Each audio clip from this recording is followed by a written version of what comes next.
Hello, survivors. Welcome to the State of Decay 2 stream. I'm your host, Geoffrey Card, and today we're here to announce and give you all the details of Update 18, which is coming out probably sometime very soon, or we wouldn't be having this conversation. So with me as my guest, first off, we've got Brant Fitzgerald. Hey, Brant, you want to say something? Hello, hello. That's not Brant. That's Brant. Hello for joining us, everybody. Yeah, so we're going to have sort of mixed video quality here and there, but I appreciate Brant coming on here. He's here to talk to us a lot about the Plunder Pack, which is a big chunk of Update 18, but that's not the only chunk of Update 18. Here to talk to us about the Green Zone is Susan Olenek. Susan? Hi, everybody. Hail and well met. So Susan is here. She is the Green Zone team lead, and so she's going to be giving us all the details on the Green Zone. And then on top of that, we've also got just a bunch of quality of life improvements, like the ones we've been making for months. Just tons of normal patch notes to go through. So we've got a big show today. But before we get into that, I want to remind you about last week's show. So we had some guests from the Red Cross in last week to talk about this partnership that we've had, where we're basically doing a blood drive because summer months are always dry, and particularly right now with people being kind of freaked out about leaving their home and going to medical establishments with the COVID-19 virus out there. It's difficult to get blood, and people need it. People who are, who get into accidents or who have, surgery or all kinds of things that have not stopped with the pandemic. They need blood, and so we've already had people donating blood and sharing on social media. You can see their pictures over there. So if you want to go to stateofdecay.com/Red Cross and see all the details of the stuff that we've been promoting with the Red Cross, that would be really awesome. So I just wanted to say that right up front. Before we move on to the patch notes, before we move on to Update 18. Go up here, find out what you can do. Even from your home, there's stuff that you can do. So, anyway, let me get the game started. Geoffrey? Yes? Just quickly, it looks like YouTube is not up. YouTube's not up? What? It looks... No, I can see it. Are other people not seeing it? Try reloading. If you're not seeing us on YouTube, definitely try reloading, see if it works. Because I am seeing the preview here, I made it unlisted. That was an accident. Okay, well, I've just switched it to public, so hopefully, if you haven't been seeing YouTube before, hopefully you're seeing it now. Usually it's at public by default, so I'm surprised that it was unlisted. So sorry that I missed that. That's my fault. Anyway, while hopefully people start showing up from YouTube, let's get into the first step of what we want to talk about. So I'm gonna run this character outside right now. So we are here in part to talk about the Plunder Pack. You'll notice that you may never have seen this particular headdress on any character before, and that's because we are adding a new bounty pack to the game that is themed with Sea of Thieves. Brant, do you want to talk a little bit about sort of like the genesis of this, like why we decided to do a collaboration with Sea of Thieves? Well, they had reached out to us and said and wanted some of our assets to look at. And we were like, well, what do you want those for? And they made some amazing stuff, just really cool things, like a ship and a whole bunch of stuff to go on that ship, one of which is like the set of hands that moves while it's... They move on the masthead. It's so cool. Yeah, it's more than just like a hood, like it's not hood ornament. What do you call it on a ship? It's I can't. Right? Yeah, something. Anyway, yeah, these hands, they actually will shift and grab and grip. It's really, really cool. So they did this really cool thing for us, and so we're like, well, we want to do something cool for you guys. And so if you look over here at the community screen, we have got some folks who are wearing some new outfits. So right here, we've got the what do we call this? This is the Kraken hoodie. I believe this is the Kraken hoodie. So this is it's made to sort of match the Kraken monster that I believe appears in Sea of Thieves. So they've got a whole bunch of different crazy color schemes to it, and this is the one we picked. I think it's probably the best one. It's crazy. So when we drop SKU18, we will then be releasing the Kraken. Yes, exactly. We are releasing the Kraken, precisely. And then we've also got a full-on pirate outfit. We've got this, pirate's jacket, that complete with lovely pants and boots, and a tricorn naval hat that you can wear. And then on top of that, of course, we've already seen this. We've got the bandana, covered in lovely skulls. And then you notice that some of our existing outfits, like this outlaw vest, already looks really piratey, and you can really sort of mix and match some of the stuff that's already in the game with the stuff that's just been released.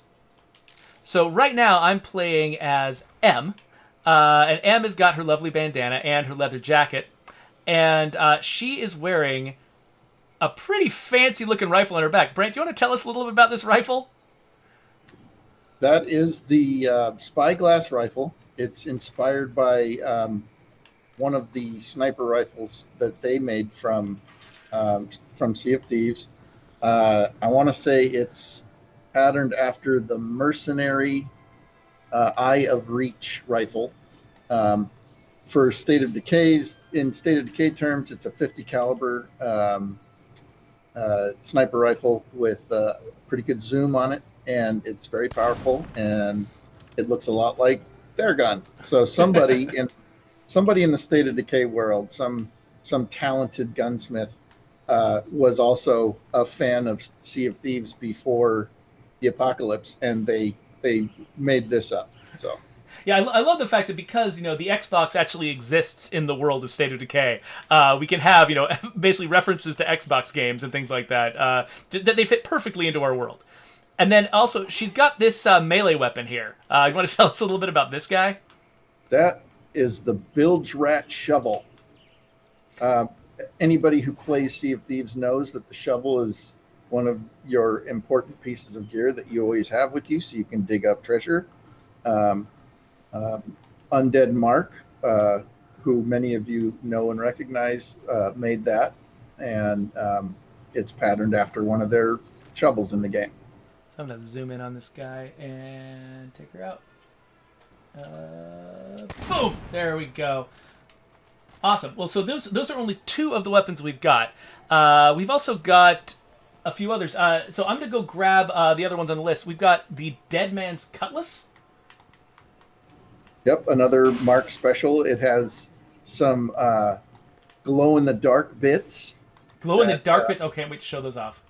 Yeah. Mark, you're so amazing. Yeah, and it's also, the handguard is also patterned after the Sea of Thieves skull. Oh, that's right.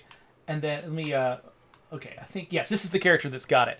So, let me switch it. So, yeah, you can see that, especially, maybe I should have shown this off in the dark, but maybe if I go inside, we'll be able to see it a little better. But yeah, that hand grip totally glows. So you can bring this along with your with your glowing cowboy hat, your glowing Christmas sweater. You just get them all. Basically just deck yourself out like a Christmas tree. Yep. And then it glows with magic. It is not radioactive, I promise. And then what is this shotgun that we've got here? That is the blunderbuss, because that is another class of weapons that's available in Sea of Thieves. This one is patterned after our 12-gauge shotguns, of course, and it is awesome. I love this thing. So, by the way, I should point out that we are playing a development build.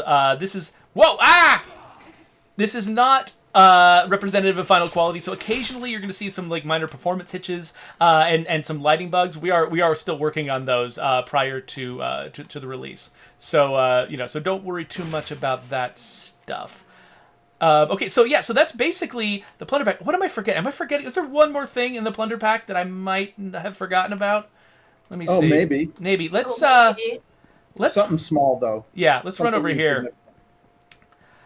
So this guy right here, what's this guy called? What? This is the Megalodon. Meg. Yes, it's the Meg. You can call it the Meg for short. And you should probably try to use it like a Cockney accent when you're saying the Meg. I don't know if that's actually different in a Cockney accent. But anyway, point is, this is a beautiful purple muscle car. One of the best paint jobs I've ever seen. It is based on the Meg, the same way that our Kraken hoodie is based on the Kraken from Sea of Thieves. This car's paint job. Huh? Show the front, Geoffrey. Rotate the camera around to the front because it even has the double eyeballs. It's got a ferrule on the front. Yeah, that's awesome. And a ferrule. But yeah, so it's got teeth behind the grill or on the grill. Oh man, this This is seriously my. I mean, I always in games like this, I always prefer the muscle cars. I just like that feeling of weight that they have, especially when you're like skidding around corners and stuff like that. And so, oh no, no. Oh, don't wreck the car yet. Yeah, exactly. Let's get out of the car and maybe we'll put this blunderbuss to work. Oh, get away from me! Die, you monster! And yes, Andy Pims, I know it doesn't look exactly like a blunderbuss, but it had to fit in the State of Decay world. So decisions were made. And if you have a problem with it, come talk to me. Well, I really should have brought the sniper rifle with me. That 50 cal is gonna be great against the juggernauts. Nope, get away from me. Where's my friend? My friend with the sniper rifle. Okay, let's get. That's right. Get them close to your base and let my friends all collaborate. It's teamwork. It's the power of teamwork. All right, let's grab M again. So we got that lovely sniper rifle on our back. Yeah. So sorry about these like minor performance hitches. We're we're still working on finalizing this build for release. Yeah, we wouldn't be able to show you the pirate stuff if we hadn't used this build. Nice. Oh, wait a minute. But, oh no. Forgot. I already fired a couple of shots. Okay, here we go. Oh! Destroying the old car. Okay, there we go. There we are. Take this guy down. Stab that head! Nice. Okay, well, that is the Plunder Pack. Now, that is only one of the many things that we want to talk about today. So let me actually, I'm gonna get my character into a safe place so that we can start discussing the green zone. Susan, why don't you introduce us to the idea of the green zone? What are we getting at here? People have already know the word zone, so they probably have a guess. Right. But yeah, go for it. It's been fantastic reading the chat and seeing all of your fantastic theories on what this is. Before we spoil what exactly the green zone is, do we want to go into how it came to be, Geoffrey? Yeah, sure. Yeah, do you want to do that, or do you want me to give some history? We can do it together. Go for it. Team. So earlier in the year, we had this fantastic opportunity to do an accessibility workshop where we brought in a fantastic panel of gamers with a whole variety of disabilities to tell us why they loved playing games and what kind of things would help aid them to have a better gaming experience. And, there's some fantastic feedback on what we can do to make our game better. And I think that we shall be proud that State of Decay is very accessible in many ways, very approachable, and a lot of fun for a lot of different people. But you know what? We would love to be better, and we always plan to be a lot better. So the exciting thing is we created a long-term plan. It's a 2-part plan. And so Green Zone is phase 1 of this plan. So this is the stepping stone. Moving on to a really good. I wish we could talk about everything, but we can't. So basically, yes, we've got a plan to sort of work on the way that the game approaches difficulty. And the very first step of that was we only had 3 difficulty zones to start with. We had the standard zone, which the game shipped with, which is meant to be sort of a balanced challenge that some people find super challenging, some people want something more. As we realized that a lot of our hardcore fans had sort of outstripped the difficulty of standard zones, we added Dread Zone and Nightmare Zone. But we never went back the other direction for players who wanted to have a more chill experience, who wanted to not necessarily feel like their life was on the line every single second. And so that's what we've put in here. Absolutely. So, yes, as all of you in the chat are now right on the nose, Green Zone is now the easiest level of difficulty you can play in our game.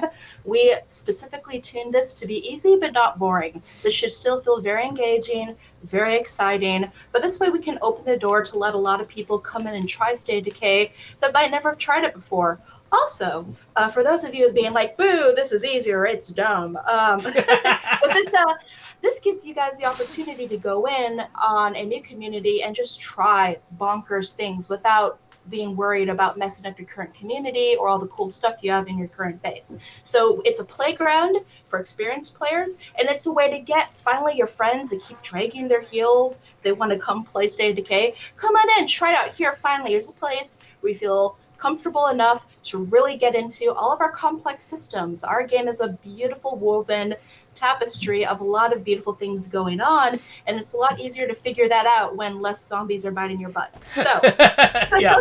So one thing go ahead. Yeah.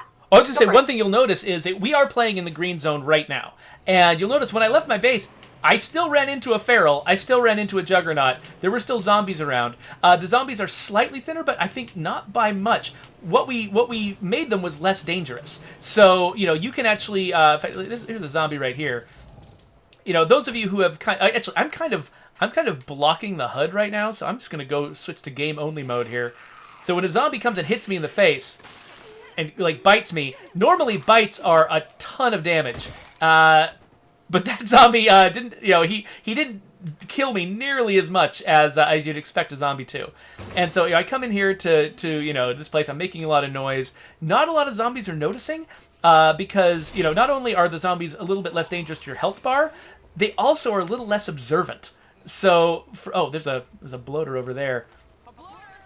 So I can, for instance, I don't know. This is one of the louder guns in the game. I might not be able to do a good demo of this. So there's a zombie right there. But yeah, it's I can be sitting here fighting this zombie, whereas in a nightmare zone, tons and tons of zombies would just be converging on me with every little noise I made. With this one, I fired a 50 cal rifle. I only got a handful of zombies noticing me. There are other zombies around. They're just not noticing as easily as they used to, and so fights don't spiral out of control as quickly. Zombies don't do as much damage when they get up on you. And it's just a much more relaxing experience. I don't feel nearly as threatened right now. Well, yeah, and it's important to remember that just because this doesn't fit your play style, this will allow a lot more people to enjoy State of Decay. And the more people who enjoy it, the more we're able to bring you more stuff for State of Decay. It's pretty simple math there. So we're hoping that we can engage a whole new audience of people with this change. Yeah, so the bigger this audience gets and the more inclusive it is, the more different people can enjoy it, the longer we can support it, and the more, awesome stuff we can keep adding to it, for all you folks who have been playing this game for a long time. So I went over a couple of the differences in combat. Susan, do you want to tell us a little bit more about other ways that playing in the Green Zone is different? Sure, absolutely. So combat, a little more approachable. Enemies will do a little less damage. Your stamina lasts a little longer in a fight. Freaks are a little rarer. They'll still exist, but they'll be, a little easier to take care of. Crafting items and building facilities will be a tiny bit cheaper. Rucksacks will provide more resources, and scavenging delivers more weapons and more skill books. So again, it's taking a standard zone and just shifting things down a little bit. So this is, again, very approachable. It should be a lot of fun to just play around in. And just to repeat, this is phase 1 of a multi-tier operation of something that, yes, I think you hardcore players will find interesting this fall. So, yes. Yeah. So there are definitely some folks I've seen in the chat who are saying, I am really happy for this. This is. Oh, hey. Oh, I just got an achievement. Nice. There's I think one of the best things about working on this team is how many different styles of players we have on the team who can give us, feedback on this stuff and sort of motivate us to want to make the game accessible to a lot more people. For instance, like Wonder, who folks got to spend some time with last week. She's not typically a player of games like this, and we felt like we knew when this game was when this mode was ready to ship, when she was like, yeah, I'm having a great time. I'm not feeling completely I'm not feeling like this game is pushing me away with all this crazy over the top difficulty. I want to play a game where I can chill and relax, and she finally had the version of State of Decay that worked for her. And I thought that was, not to call you out or anything, Wonder, but it was like we've got a lot of different people on this team. Some of whom would love to have this game be much harder, and others of whom would love to see the game get even easier than Green Zone. So we're trying to find sort of the right happy medium, the right set of difficulty options that will make the broadest group of people feel like the game is inviting them to play. So yeah. I think what's also interesting, and as we decided to add Green Zone, we were doing some research. The big question is currently when you switch your difficulty, so when you switch between Standard, Nightmare, Dread, we force a map refresh. We have to. Do you want to explain why that is, Geoffrey? Oh, yeah, a lot of it has to do with the way that loot is distributed. We've got, the way that that system works. It makes a lot of decisions up front when you first join a map. And so if you try to change the difficulty midstream, most of the things that difficulty affects wouldn't be able to change because those decisions have already been made for the map. And so we would actually have to so we have to do a map refresh each time we do it. So and unfortunately that is still a challenge in the the current version of Green Zone. That's still a challenge. People can't just if you want to switch your difficulty level, you do have to refresh, which is one reason why Green Zone is not just offered on the difficulty screen. It's also offered at the very beginning of the game. So if you come in knowing that you're the style of player who typically chooses casual difficulty, stuff like that, you can know up front there's a difficulty level for you that's ready to go. And then the question of whether we can make it easier to change on the fly is one of the questions that we'll have to answer later. Yes, let me reiterate. You still have to change. You have to refresh your map if you take a current save and switch to the green mode.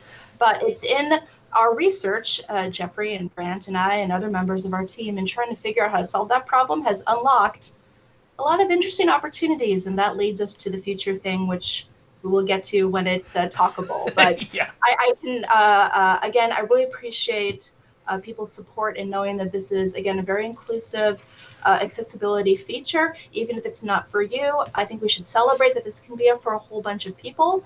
And for people that this isn't for you, let me again reiterate, something for you is coming down the pipeline. So yeah, so it'll be great. I think there's a lot of folks in the chat who are actually pretty excited about it. A couple of them are referring to it as easy mode or even I saw someone say baby mode. But we were actually very careful in the way that we chose the name Green Zone because we didn't want to convey that there are some games that sort of have fun with sort of taking an attitude of like oh, if you don't choose the hardest difficulty then you're just a little baby. And that's not the attitude that we have, because, I mean, honestly, like, for me, as, like, a dad of 4 kids who doesn't get a lot of time to play, sometimes I will play games at significantly lower difficulties than I think, theoretically, I could manage a higher difficulty if I devoted my, all my attention and my effort to the game. But sometimes I just don't want to. Sometimes, despite the fact that I, consider myself to be a serious hardcore gamer, I just don't always want that kind of thing. Sometimes I genuinely want to, play a certain game with the difficulty set low so I can just sort of chill and relax and enjoy it. And I don't want the game to make fun of me for that. I don't want the game to tell me I'm I'm not good enough because I'm not constantly trying to ride the bleeding edge of my skill. And so, we chose Green Zone because it doesn't have any of those implications. It says, Green Zone it's a term that people use to describe sort of the safer, more secure areas in an occupied location or something like that. Like a place where you expect there to be a lot of threat. This is the place where the threat is most manageable. But it's still a place full of threat. It's still a real serious thing. It's still a military term for a kind of threatening situation still. And so we want people to understand it's not like the zombies aren't here. It's not like you're driving around empty streets. You're still going to be attacked. You're still going to, be worrying about survival issues. All of that stuff is still there. We're just making the consequences a little lighter, the pace a little bit smoother for you, so you're not constantly just, feeling like you're under threat. So I'm really excited for Green Zone. I remember when I was playtesting Green Zone, I had a lot of fun. Like I actually, what I ended up doing was playing more missions because your survival pressures are lessened. I didn't feel like I had to constantly be hunting for resources, constantly going after all of these things that were gonna hinder my base. I didn't have to have just the very cutting edge version of everything and just maximize all of my resource gathering. I could just be like, oh, there's a mission, cool, I'll just go do the mission and I won't think about my food. And I got to actually enjoy the missions more than I normally get to because I didn't have all those other pressures. So there's a lot of people have been asking about the number of plague hearts in Green Zone. That's a good question that I actually don't have the answer close at hand for. Either. Calling Brian Giammi. Brian. Yeah, if Brian is watching right now, he should give us an answer in the chat. Otherwise, I'm going to also send him a message, because that is a very good question that I knew the answer at some point, and I forgot. How many plague hearts in Green Zone? There we go. Okay, we have asked Brian. We're going to see if we can get an answer.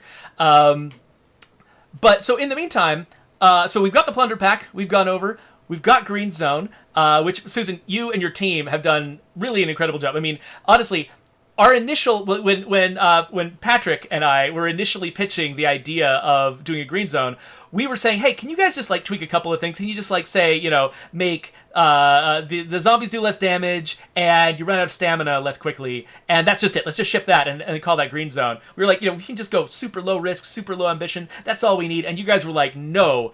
We're going to look at every single part of this game and see how we can make it better. We're like, okay, you guys just go and take it. That's cool. And you guys made something that was, you know, much, you know, like more ambitious but really sort of finely tuned, well honed than even anything that folks were asking for here. So I love your team's sort of commitment to quality and you know, just the kind of work that you guys do.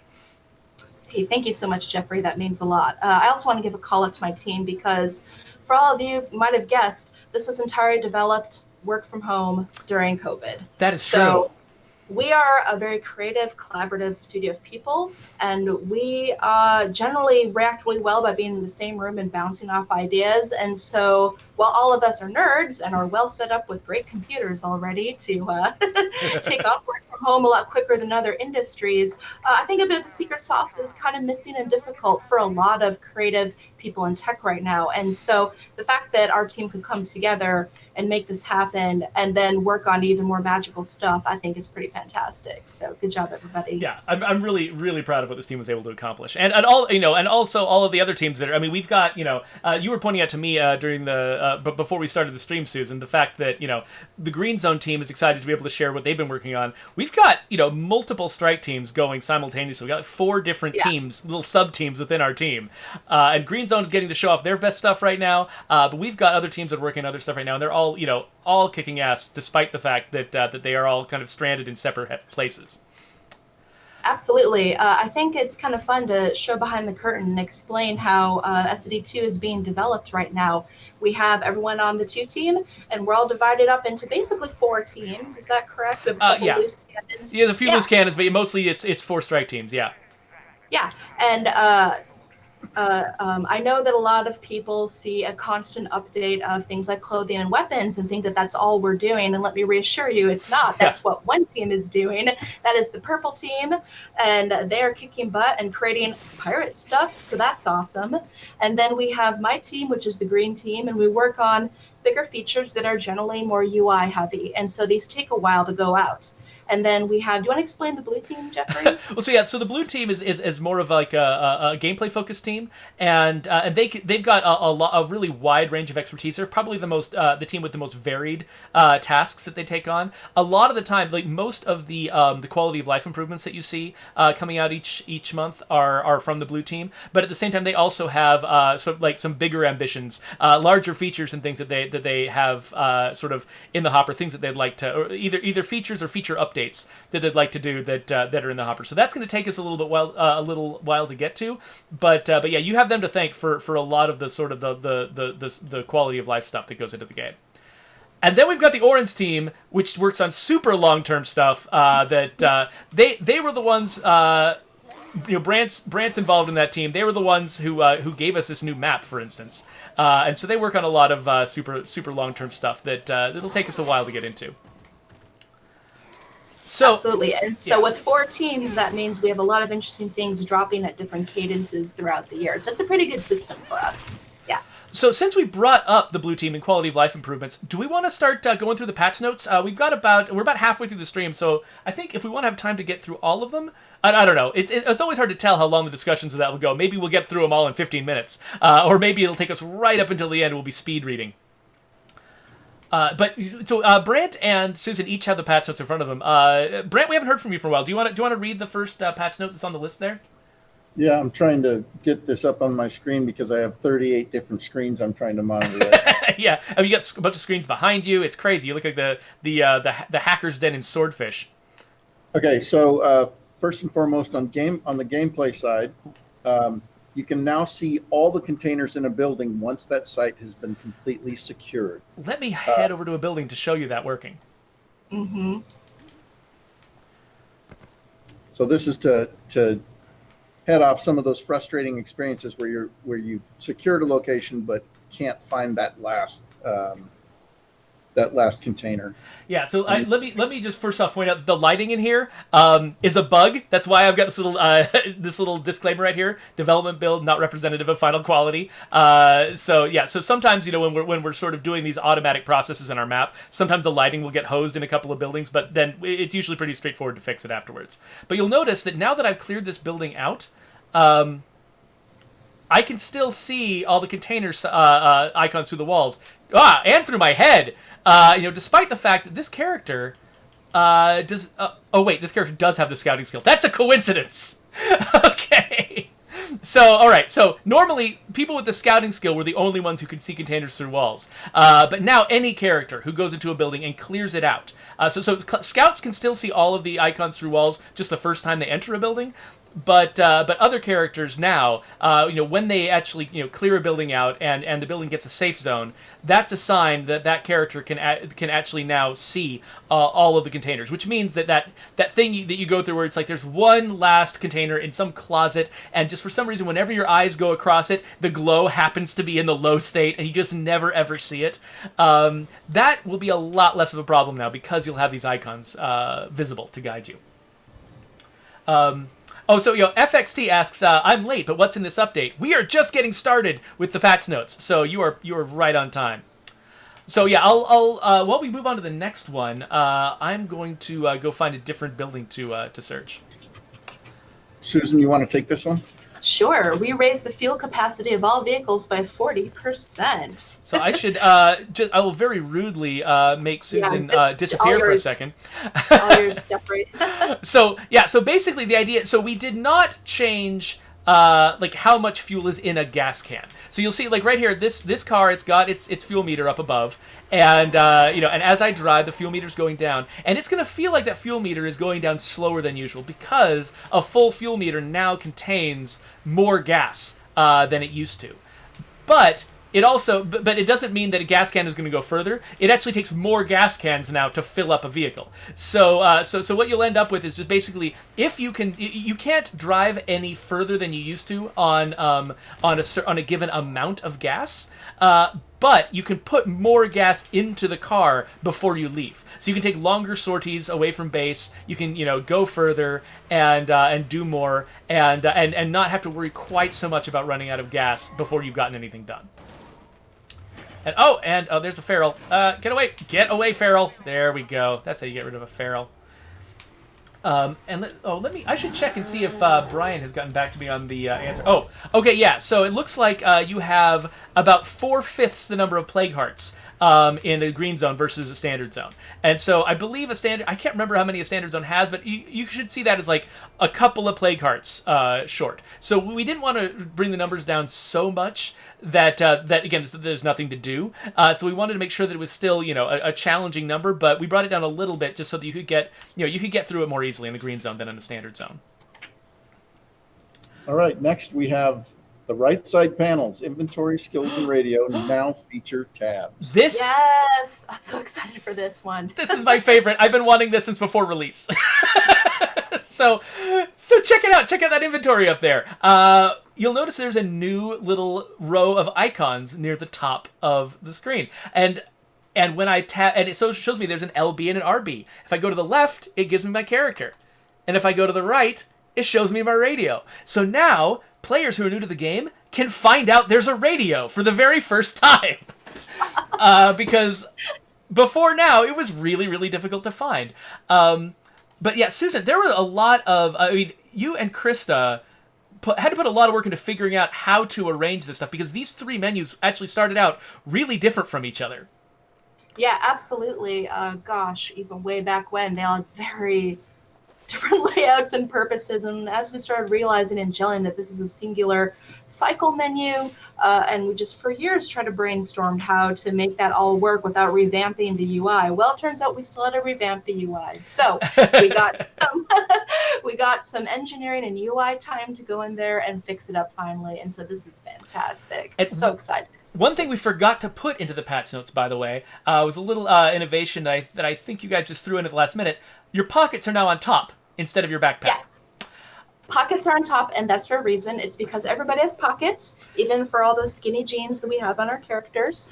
And then you throw a backpack on, and then that adds to your inventory. So it used to be we had your backpack and then your pockets. You remove your backpack, pockets moved up. Well, that's kind of odd. So now it's a lot more straightforward that it's your base inventory information, pockets, backpack. So when you remove or change your backpack, it's this section that changes, so your pockets always stay in place. So yeah, and pockets. Another thing that was kind of going on is because, we wanted you to be able to easily take on and off your backpack without worrying about, because you can't take it off unless it's empty. We always fill your pockets first. When we're putting stuff in your inventory, we fill your pockets first and then fill your backpack. When pockets were on the bottom, that felt really weird and unpredictable. Like you'd move something into your inventory, it would land at the bottom, but then it would start landing at the top again once the bottom filled up. And it was just really odd. So now things will, when I'm loading up my pockets, they'll fill from the top to the bottom and it'll actually make sense. Yeah, and for sorry, I lost the username. Someone asked, "What if my character still has 4 pockets?" You still have 4 pockets. Yes, they will just be on top. Exactly. Yeah. So it's not the number. The number of pockets should be exactly the same as it's always been. It could be 2 to 4 depending on your character's skills. But it's on top of the backpack instead of being beneath it. Mm-hmm. The Jinko jeans update. Lots of pockets. Cargo pants. Yeah. Cargo pants. I miss those. Oh yeah. They were very useful. Okay, so what else? What else is going on? What's the next thing on the list? Susan, you want to take this one? Sure. We improved the way your survivor determines when they can interact with items. Oh, that's right. Okay, let me get into another building here. It might end up having weird lighting again. We'll see how that goes. Okay, so I'm going to come in here. Okay, this site is not secure. I can see a bunch of little places around me. I'm assuming my character does not have the scouting skill. Does not have the scouting skill. Okay, so I'm going to clear out this place. There's still a zombie inside. That's why it's not securing. Take that. Okay, so now we're secure. So now, you'll notice my character does not have the scouting skill, but I can still see all of those container icons through the wall.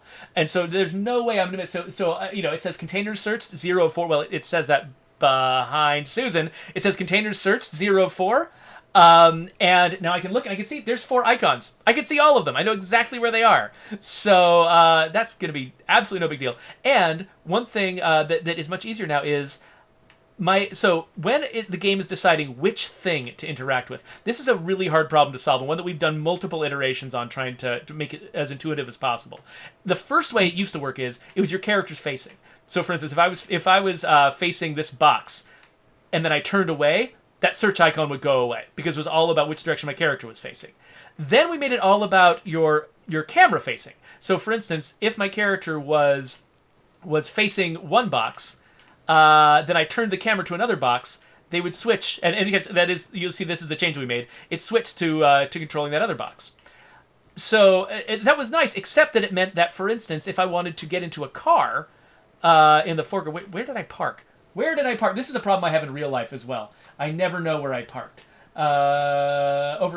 Let's see here. You've played, here's a car.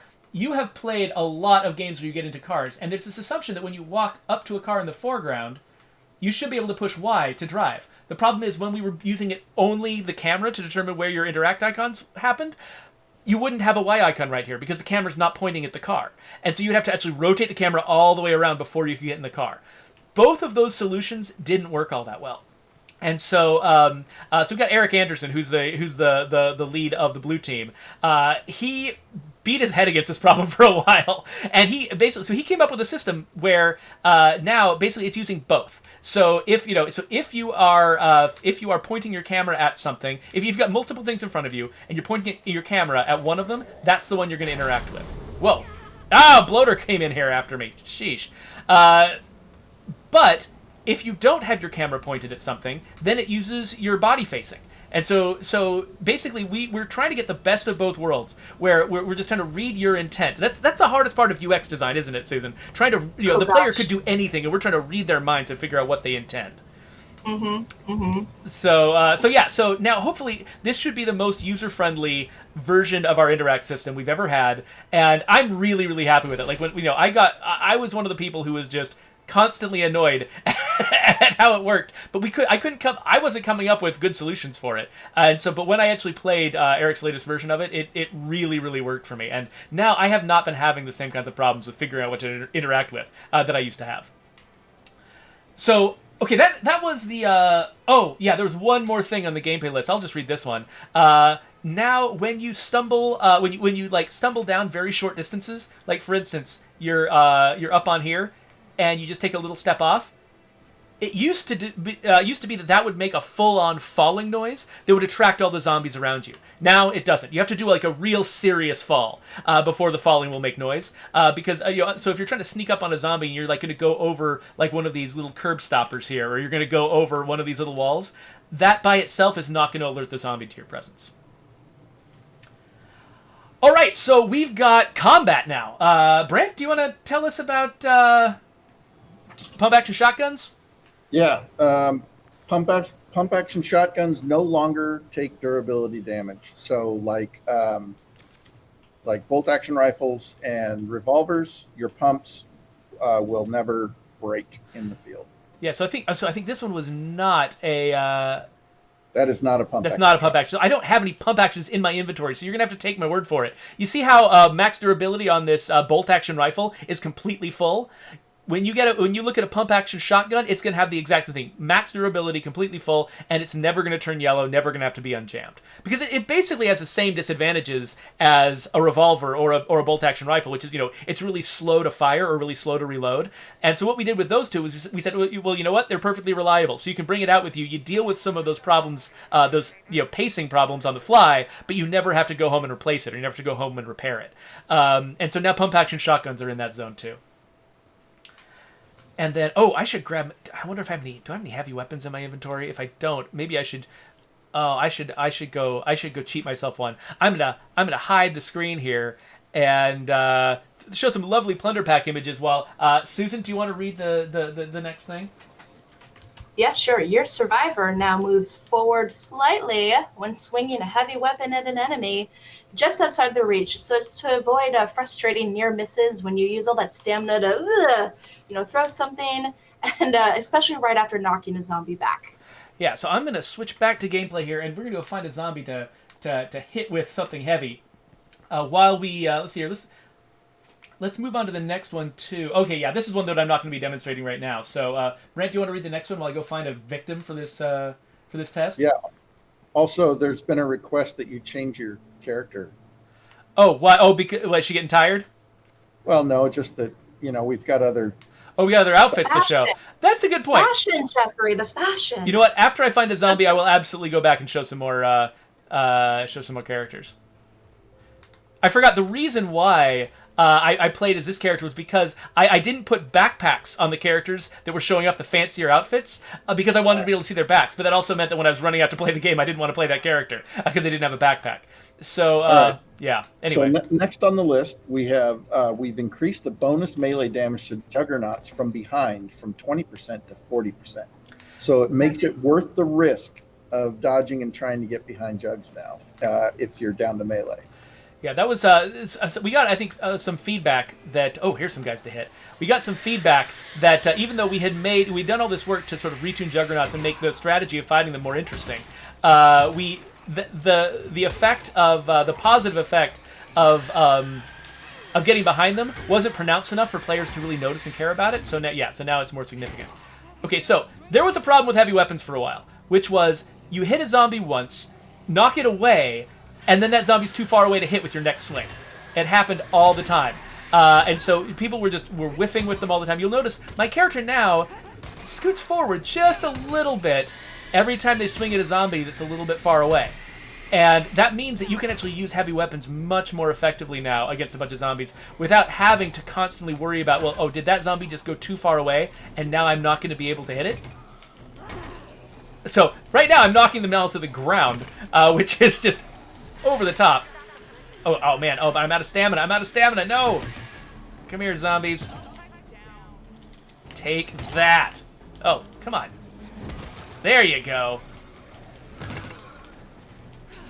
So if you're watching my character carefully, you'll see that sometimes, when I'm too far away from a zombie to really hit him, my character will take a little step. So anyway, that's that one.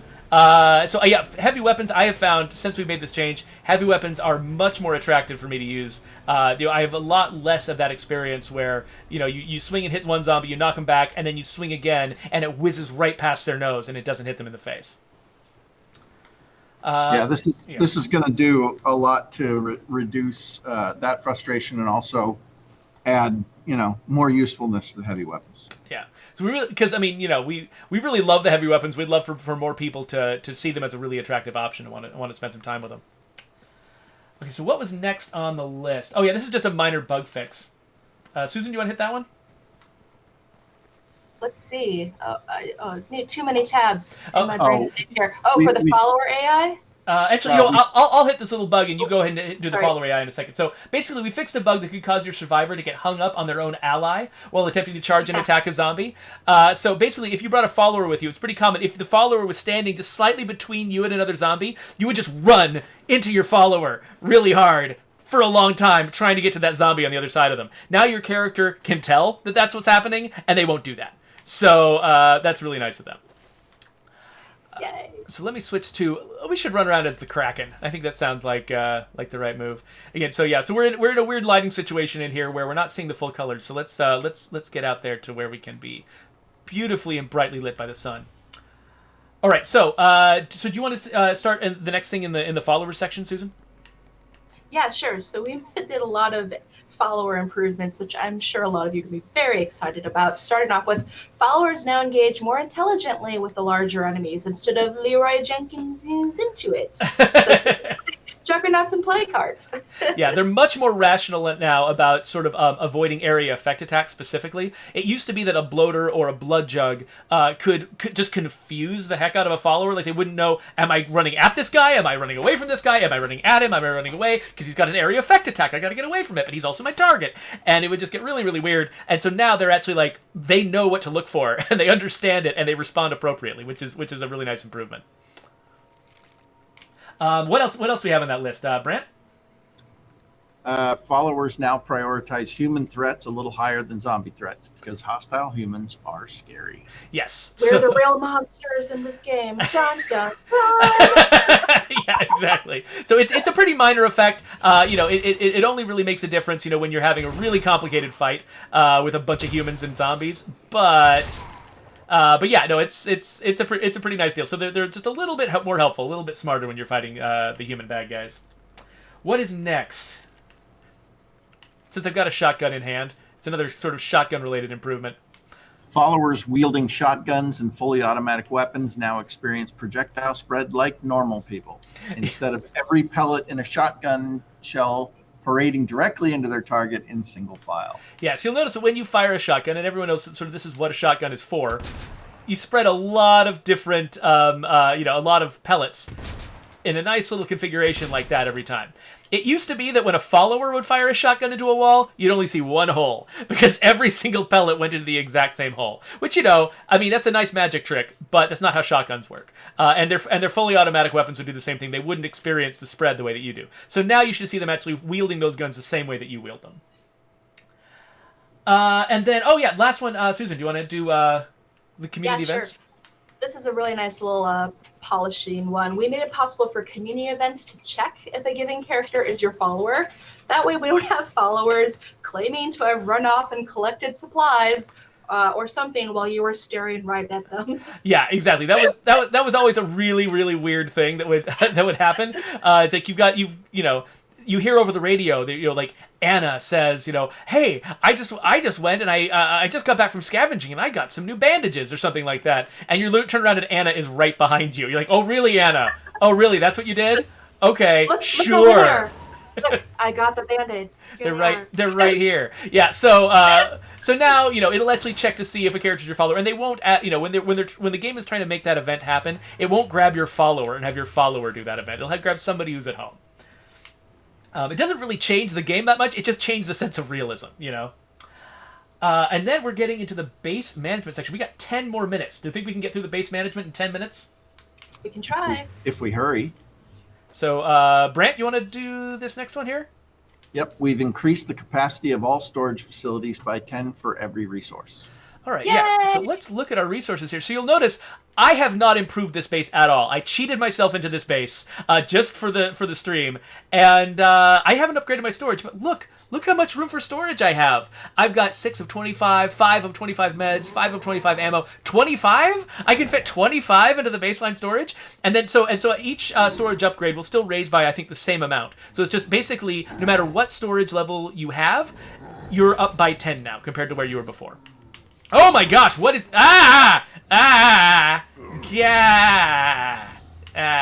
Okay, that was a nice noise, Geoffrey. That was a juggernaut. Destroying this... I just gotta run. I gotta run. Oh, my car is a disaster. No. All right, well, Geoffrey's getting his ass kicked. We're gonna move on. You can now check community members into the infirmary to speed up the removal of partial infections. Oh yeah, so this was something. The reason we did this was because we kept getting feedback from like new employees would come in and play the game, and or would have people testing the game or submitting things to. By the way, support.stateofdecay.com is where you go if you've got bugs or other issues you want some help resolving. We kept hearing from people. My character was infected with blood plague, and I checked them into the infirmary, and the blood plague didn't go away. And that's because we've got that infection meter that fills up as you're getting hit by blood plague zombies, and then it fills up, and then you've got blood plague. But that's not really intuitive to everyone. And so if you had like a partially filled meter, it felt like you should be able to check them in to fix their blood plague problem. And so now you can. And so that meter will go down faster if you check somebody in who's got partial blood plague. You don't have to only check them in if they've got full-blown blood plague. All right, then we got another little minor one here that I can probably show. Susan, do you want to read this one? Sure, this one is a lot of fun. Finding a new map using the upgraded command center no longer has a cost associated with it. So this should remove some friction in the process of switching maps. And I just realized I forgot to upgrade my command center, so I can't show that to you. But that is a real thing, I swear. That's actually a real thing we did in the game. So basically, we just wanted, we realized this game has got, 4 core maps now. That's a lot of maps. And, for especially, people who are new to the game or people who've only just played through one campaign, they might not even realize that's there. There might be, they might not know how easy it is and simple it is to change maps. And so we wanted to just remove as many obstacles as possible. And, there might still be more work we can do along that, in that direction. But that was one that we feel like, it's pretty easy to remove the cost from it, and why not? The cost is you have to upgrade your command center before you can do it. That's enough of a cost. You don't need to also pay influence on top of that. Let's let Susan read this next one, because it's a green zone only one. Yes, so if you opt into the brand new Sparkling Green Zone, if you keep your morale at 10 or higher, new potential recruits will show up at your base once a day and offer to join your community.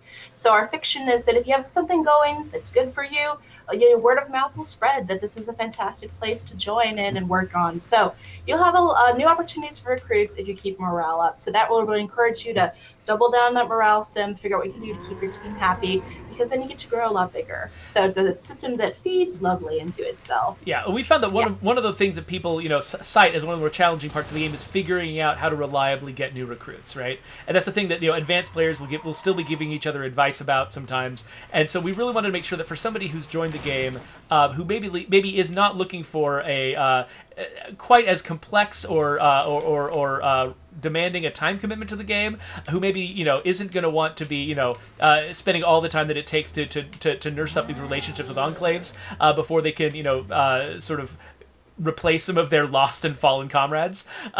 We give them just a much simpler way to get access to recruits. And then go ahead. Finally, one of the most important changes we've made to date in the franchise is no longer will your character sound like they are actually eating the book when you when you consume a skill book. Yeah, I'm pretty sure I don't have any skill books in my inventory right now, but yeah. So there used to be, and actually, it wasn't. I assumed when I was playing the game that I was hearing an eating sound. What I was actually hearing was a combination of sounds that came together in an odd way, so that when you read a book, it would make kind of a bookish sound. And maybe a couple other sounds at the same time, and it came together in my head, especially because of the animation the character plays, which isn't that different from a lot of the other consumable animations. I always sounded like I thought they were eating their textbooks, and it just sounded really weird. They were just shoving a textbook down their gullet. And so, yeah, so they made some adjustments to the audio so that it doesn't quite sound like that anymore. Because it's a consumable. Yeah, I love it. You're consuming it, exactly. And then the very Now last I'm one. hungry, though. Yeah. The very last one, as always, we just fixed a bunch of minor map issues as they cropped up, including an unfinished building interior that Brant and I discovered while playing multiplayer with some fans of the game.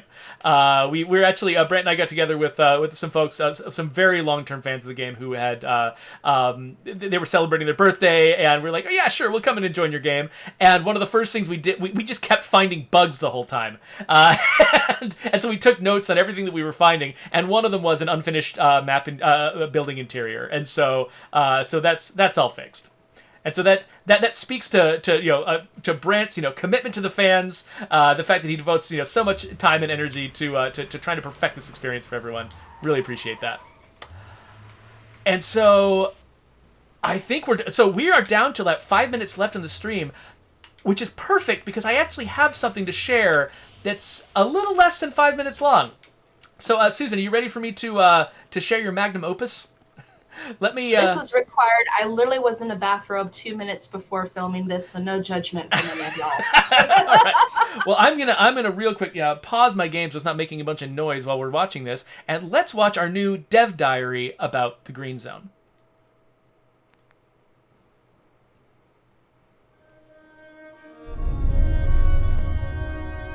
In these COVID times, many of us are stuck at home and looking for ways to stay entertained and connected to each other. So why not go kill the horde of zombies together?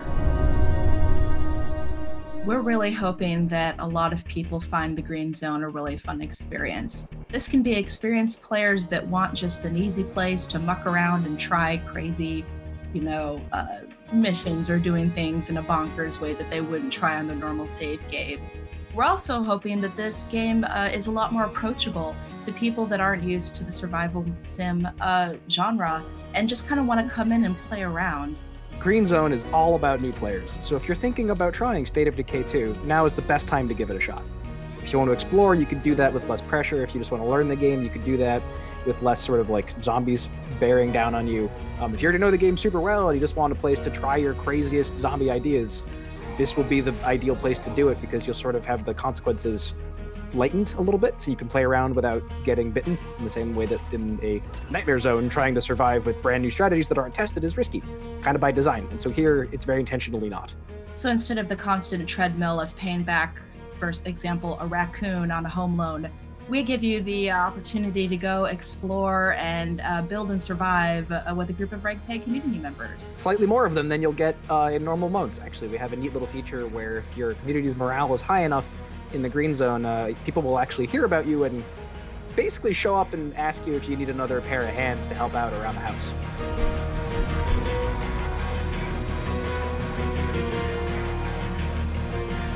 We're incredibly excited to launch Green Zone because we're going to look at this feedback, as Brian said, and this will help inform a very interesting feature that's going to launch this fall. I wish we could tell you guys more about it, but this is the stepping stone to something pretty awesome. Please find us on Discord. You can post about us on your social media of choice. We'll try and keep an ear out everywhere we can. I look forward to hearing what you think about the Green Zone, and if it's your first time into State of Decay, stay sane and don't get eaten by zombies.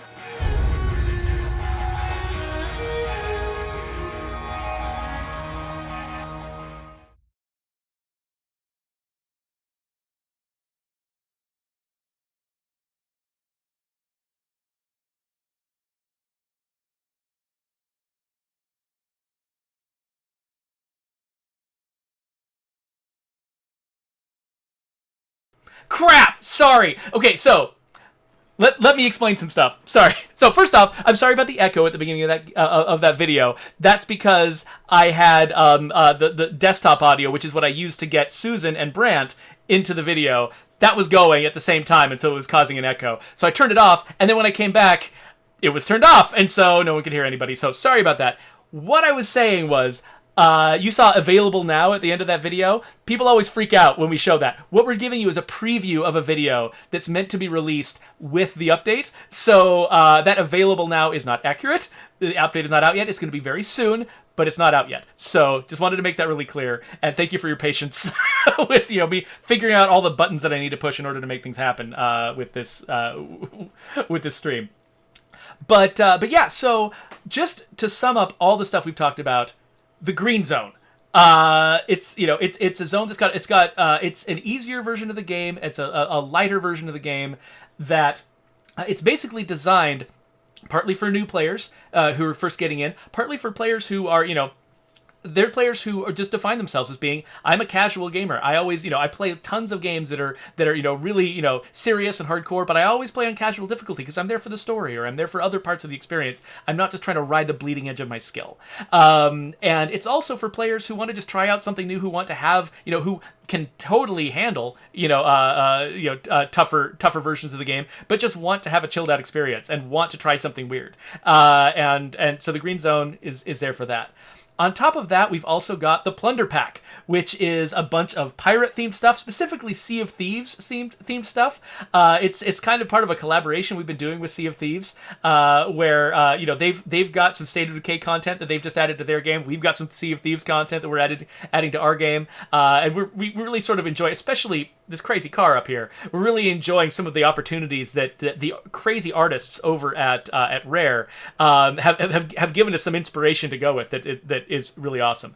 And one thing I should point out actually is I forgot to share this before. If you go to stateofdecay.com/galleon, that actually gives you a breakdown of all the sort of the shared collaborative stuff that we've been doing with the Sea of Thieves team. And so go check that out if you're interested in that. And then finally, we've just got a whole bunch of quality of life improvements that are based, in part on the feedback that we've been getting from the audience and in part from our own internal playtesting. And we're just really grateful to all of you who've been playing the game and who have been helping us understand, how to make it better. And as Susan keeps saying, there is still tons more ready to go. We are still working. We're still in the process of working on lots of stuff. Further development of the whole idea of how difficulty works in the game. Where our blue team is working on continuously on gameplay improvements, and we've got all kinds of secret stuff still in the hopper. So this game is nowhere near done. So as far as continued support and updates go. So anyway, I really want to thank Susan for being here. Susan, thank you so much for all the information you gave us and for all the work that you and your team did on Green Zone. Thanks for having me. It's always fun. Bye, everybody. And Brant as well. Thank you so much for being here. Thank you. It was fun. And with that, I guess we will get out of there. So yeah, so the plan is for Update 18 to make landfall this week. So keep your eyes out, and we'll see what you think of it. And now, 20 seconds of this.